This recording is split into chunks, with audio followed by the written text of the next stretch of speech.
Welcome back to my channel. I'm Neha Parashar, working in a healthcare company and based in Germany. In today's video, we are on part 2 of step 6 during IND preparation, that is how IND application review is done by USFDA. In the last videos, we saw how this IND submission is made and how the FDA sends the acknowledgement letter to us. Now, in this video, we will see how FDA reviews the application. During this FDA review, different experts from the review divisions are involved in the review. For example, experts from medical, from CMC, from pharmacological, from statistical, and so on. FDA can need further clarity or data from us, so they can send us these queries to us as a sponsor. Now, FDA communicate these points with us, and if queries are minor, it does not impact the clinical trial request. But if these points are critical and if FDA thinks there is an unreasonable risk for the trials or any other further critical information is required, then IND application will be placed on clinical standby.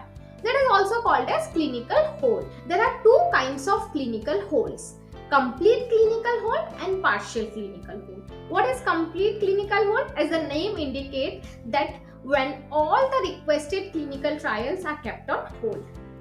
While for the partial clinical hold, again as the name indicates, partial, that is only some part of the clinical study requested is kept on hold.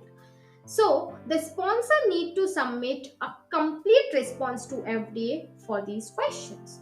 The FDA reviews the complete response, and after the review, FDA can come up with 3 cases. First, the clinical hold is lifted or removed. That means the sponsor can proceed with the clinical trials. Second, the partial hold applied. That means sponsor or applicant can proceed but with specific restrictions. Then the third case is that study may not proceed. This is something no company wants to hear, right? As they have spent lots of money on the development. So these are the 3 cases after the complete response review. If the sponsor think that they do not agree with the FDA decision, then they can request to FDA for reconsidering their decision by a special procedure which is called as a dispute resolution procedure. So this was all about the review procedure for IND application.